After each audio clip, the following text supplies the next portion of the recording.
Hi guys, this is Akmal Khan and welcome to our new video. आज की इस video में हम कॉस्ट अकाउंटिंग का पेपर देखने वाले हैं जो कि बीकॉम के थर्ड सेमेस्टर में पूछा जा रहा है।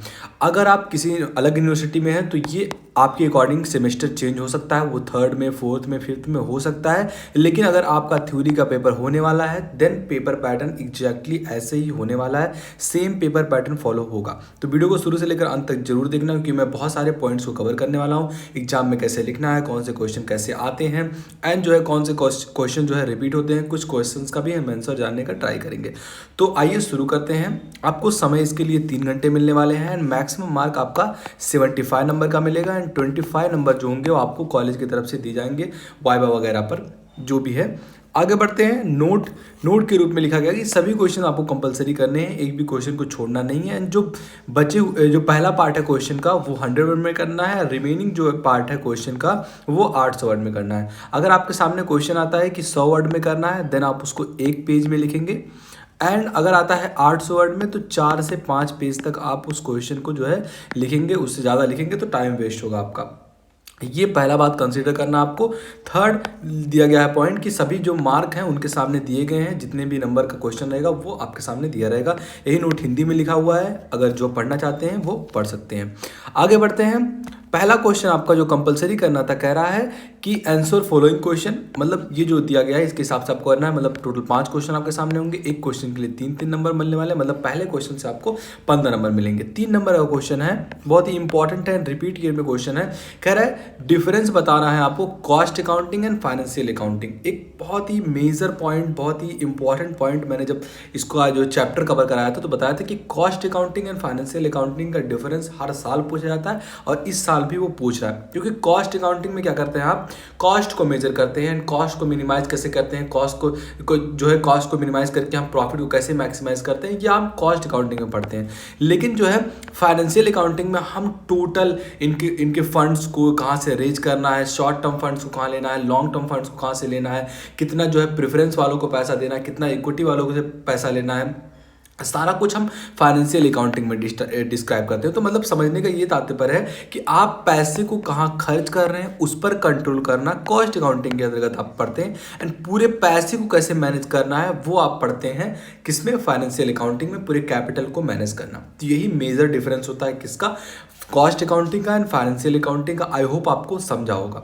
आगे बढ़ते हैं। अगला क्वेश्चन कर रहा है व्हाट इज कॉस्ट अकाउंटिंग। आपको बताना है कॉस्ट अकाउंटिंग, डिस्कस करना है इट्स स्कोप की, इसका क्षेत्र क्या है। क्योंकि कॉस्ट अकाउंटिंग पहले फाइनेंशियल अकाउंटिंग का पहले फाइनेंशियल अकाउंटिंग होती थी, उसमें ही कॉस्ट को मेजर करके उनको कैसे डिटरमाइन करना है वो सारा कर लिया था। लेकिन बाद में कहा गया कि नहीं यार, खर्चे पर कंट्रोल करना एक बहुत ही मेजर पार्ट है किसी भी फॉर्म के लिए। तो वो हमने क्या किया, एक नया ब्रांच बना दिया जिसे हम कॉस्ट अकाउंटिंग के नाम से जानते हैं। अब इसका स्कोप बहुत बड़ा है, कैसे इसको मेजर करना है, कैसे इसको जो है कम करना है, मिनिमाइज करना है, कैसे कहाँ हम कितना कम पैसा लगाएं, कहाँ रिस्क कम इन्वॉल्व है वहाँ हम इन्वेस्ट करते हैं। तो ये सारा जो है आपका कॉस्ट अकाउंटिंग के अंतर्गत आ जाता है। ये भी क्वेश्चन 3 नंबर में पूछा गया था।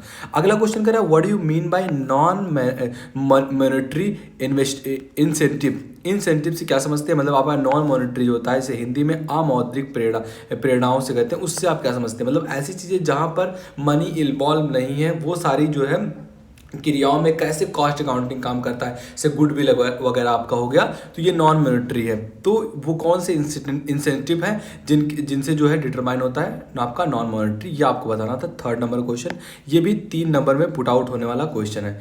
आगे बढ़ते हैं। अगला क्वेश्चन आपका कह रहा है how do you determine the value of work certified and work uncertified.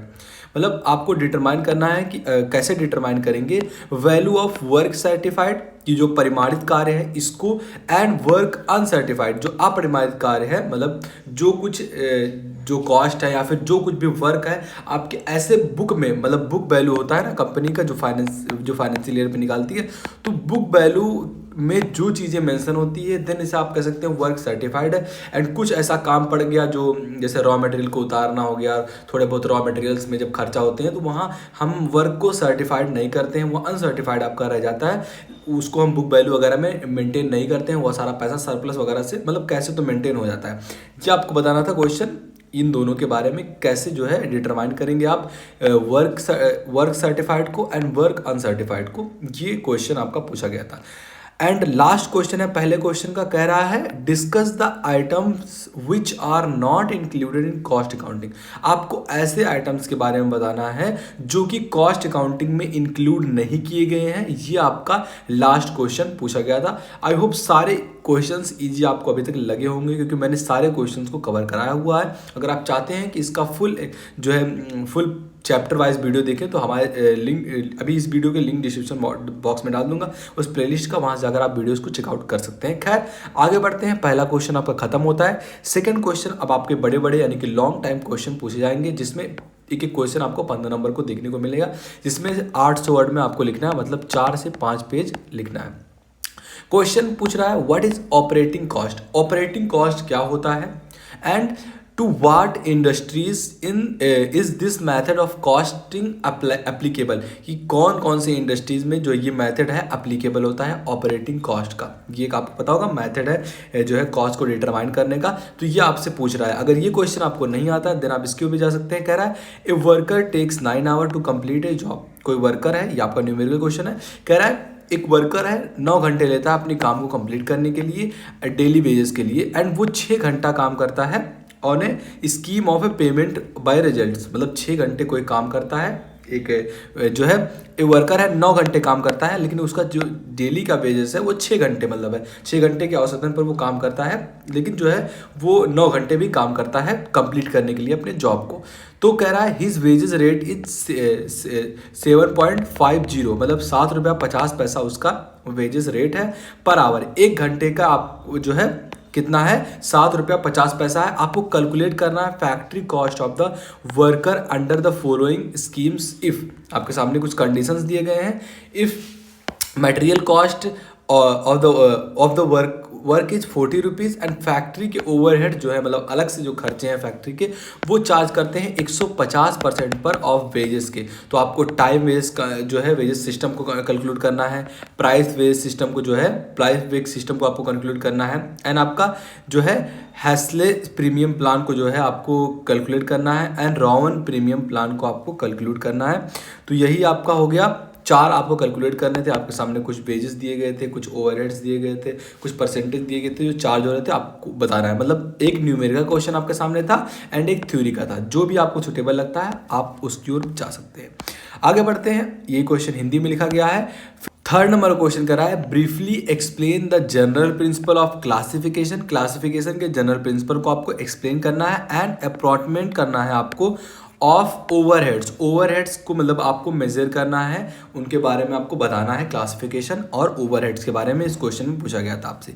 And third question again आपका न्यूमेरिकल है, अथवा कह रहा है the following information is available regarding a material, जिसमें मिनिमम मैक्सिमम जो यूजेस है मंथ में 300 यूनिट का यूज़ करते हैं, फिर मैक्सिमम जो यूजेस है मंथ में 200 यूनिट का करते हैं। मिनिमम 200 यूनिट होता है, मैक्सिमम आपका 300 यूनिट यूज होता है। एवरेज जो होता है मंथ में वो 225 यूनिट होता है। रीऑर्डर क्वांटिटी कितना है, 750 यूनिट। उसके बेस पे आप कुछ इन्फॉर्मेशन को निकालना है, आप पढ़ सकते हैं। वीडियो को पॉज करके आगे बढ़ते हैं हम। ये क्वेश्चन हिंदी में लिखा गया है। फोर्थ नंबर क्वेश्चन अगेन आपका न्यूमेरिकल क्वेश्चन है।